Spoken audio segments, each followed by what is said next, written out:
Honolulu President Donald Trump, a creature of habit most comfortable when ensconced in his Trump-branded world, proved himself the unlikeliest travel archetype Friday, the eager tourist.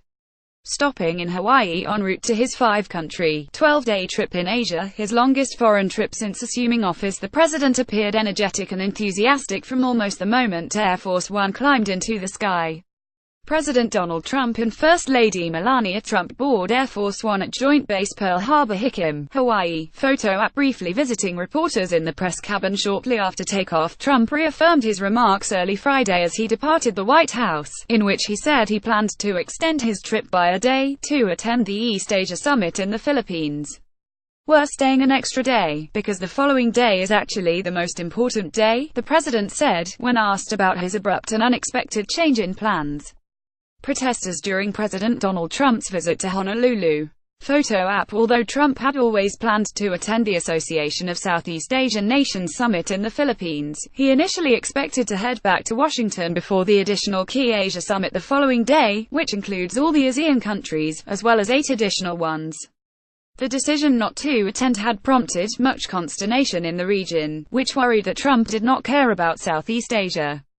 After a nearly 10-hour flight, during which the president tweeted 4 times, Trump emerged from his plane buoyed, shaking hands with well-wishers on the tarmac for about 15 minutes, before heading to U.S. Pacific Command for a briefing. "I tell you, this is very special being in Hawaii," he said.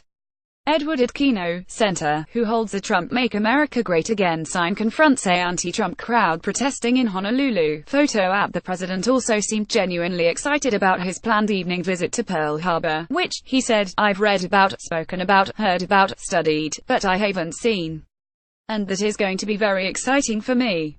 Not everyone was as enthusiastic about Trump's visit as he was. Democrats completely dominate Hawaii's Senate, just 5 Republicans hold office in the state's 51-seat House, and Trump won just 29% of the vote, here in the 2016 presidential election. On Friday, hundreds of protesters showed up at the Hawaii state capitol, a much larger turnout than at most local demonstrations here. Many said they were frustrated by Trump's entry ban, especially because Hawaii is the most diverse state in the nation and has a large immigrant population. "I have no aloha for him, and I don't think the state of Hawaii does either," said protester Laura Margulies, who held a sign that read "No Aloha for Trump." Among the crowd of protesters banging drums, dancing and honking horns was a cardboard cutout of former President Barack Obama, donning a University of Hawaii baseball cap.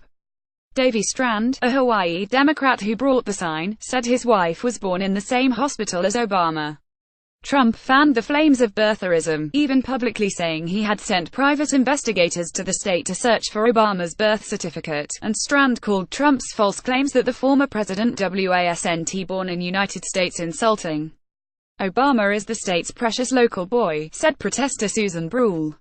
"It was frustrating to watch Trump try to undo the Obama administration's work," she said. But Trump, whose motorcade passed only streets of almost entirely supportive residents, did not seem to be aware of the protests, nor did they dampen his zest for making the most of his layover. The president finally arrived at Pearl Harbor at dusk, as the sun turned orange and slid low, and boarded a barge for a brief and somber visit to the USS Arizona Memorial, which commemorates the 1,177 service members who died on the December 7, 1941, attack.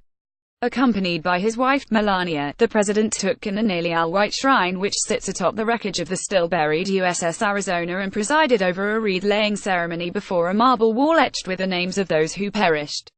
Then, the Trumps threw large white pikaki flower petals into the waters below, peering down as they drifted away.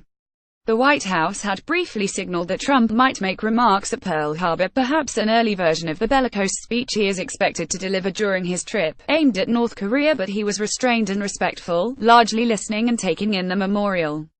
For at least one day, the Sabaratalin could wait. The Washington Post.